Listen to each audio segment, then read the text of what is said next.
It was the morning of January 24th, 1848, when James Marshall found gold at John Sutter's lumber mill on California's American River. 1 year later, in 1849, gold fever had infected the world, and more than 300,000 people came to California to find their fortunes. It was the start of the gold rush. These pioneer miners were farmers and businessmen. Most of them never found their riches and went back home. Yet others stayed in California and made a living helping other miners. They settled in tiny towns like Old Dry Diggins, which today we know as the city of Placerville. California's gold rush is an important part of American history. This program is about the gold miners and how they did their work. The vocabulary words and web pages will help you to learn more about the gold rush. Let's meet the miners at Placerville's Gold Bug Park and see what life was like for these rugged pioneers. By late 1849, much of the easy gold had been taken from the streams and rivers. With picks and dynamite, the miners dug deep into the hills. Their narrow tunnels were called hard rock mines. The miners found the gold in thin strips or veins of a white rock called quartz. These quartz veins were called drifts. The miners looked for quartz that had a dark brown stain. That stain was rusty iron. The miners knew that when they found iron in the quartz, they would also find gold.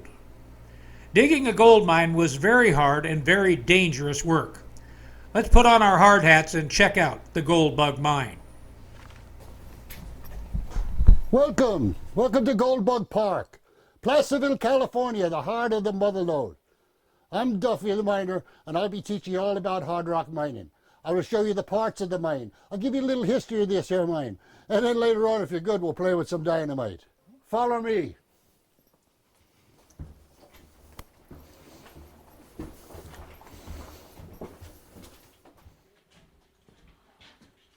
Now we've just come into a hard rock mine. All around you is metamorphic rock. That's dense, hard rock. Now when this all got shoved and pushed about, the quartz came up in a steamy form and was pushed into the cracks. There's the quartz up there, do you see it? And that's where the gold was. It also went up, so he went up. And he took out all the quartz that had gold in it. When it pinched out, he decided to follow the drift.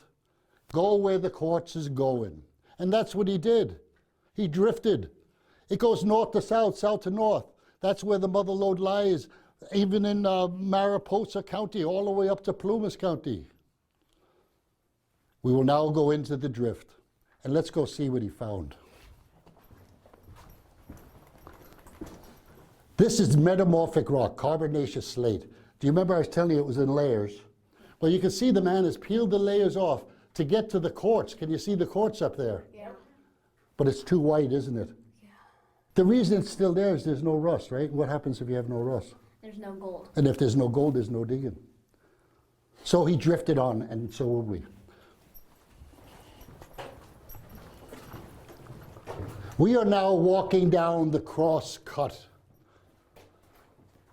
The miner's trying to find the quartz, and he knows it's only 160 feet away, so he goes in a straight line to find that gold.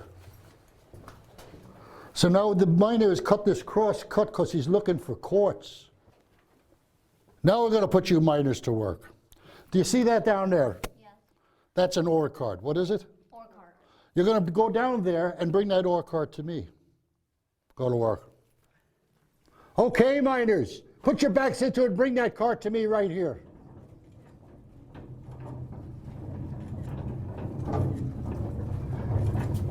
Now, was that easy or was that hard? It was easy. Yeah, if you tell me it's hard, I fire you for lying to the boss. This here is flowstone. That's new rock being made. Moisture brings the minerals down, deposits it right there on the face. You can see the gray, that's calcium carbonate. The other stuff is, we call it the dragon's blood. That's iron oxide. Rust is being made, new iron. And we have hematite, and there's also manganese. Now, this is called the face. What's it called? The face is where the miner works. He drills through the face to get to the heart of gold. It'll be on the other side. Above your heads is called the spine. What's it called? The spine. These are not walls, they're called ribs. What are they called?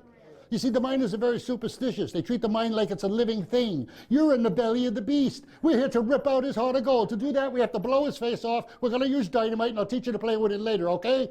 Good. Now, we have to drill a hole 4 feet deep. How deep? 4 feet deep. We're going to stack it full of dynamite. On the end of the dynamite, there will be a fuse. That fuse has been timed outside. We know exactly how long it takes to burn down, and that's an important thing to know, because when you light the dynamite, you say fire in the hole. What do you say? Fire in the hole. Then you slowly, carefully walk out. The fuse will give us plenty of time. We listen for the blast. It'll fracture the rock down into a muck pile. We'll haul it to the mill, crush it, and take out the gold. Do you understand the job? Yeah. Good, because you're going to be the shaker. Step over here. Shaker! How deep a hole do we have to dig? 4 feet deep. We're going to stack it full of dynamite, right? Yes, sir. Now, to make that nice round hole, do you see how that's shaped on the end? Yes. You put it up against the face, and you hit it, and you twist it back and forth, and it gets a nice round hole. Do you see that? Yes, sir. That's called shaking the steel. What's it called? Shaking the steel. And you're the shaker, aren't you? Yes. What's this? A hammer. Say, Duffy, I do not know. Duffy, I do not know. That's the right answer, because this is a jack. What's it called? A jack. It's always going to be a jack. Turned into a jackhammer down the line, but started out as a 2-pound jack. Say hi, Jack. Hi, Jack. How deep do we have to go? 4 feet deep. So we're going to use bigger and bigger pieces of steel. Now it's hard for a man to do single jacking, and that's what I was doing. I was working by myself. We're going to do a job called double jacking. What's it called? Double jack. To double jack, you grab that cold hard steel in both your hands. Hold it straight. What do you have to do? Hold it straight. Good, hold it straight, because that's all you got to do. And when I hit it, what do you do? And I hit it and you twist it back, and I hit it and you twist it. You got the job. I cannot drive that 4 feet into the face with a 2-pound jack. We're going to break out the big guns. Are you ready, Lefty? Yes. Hold it straight, because here I come. You have to have your eyes open when you do this job, Kobe. All right, so now we've drilled a 4-foot hole. Step over here. You are now going to be the powder monkey. Now, I'm getting the dynamite. Be careful.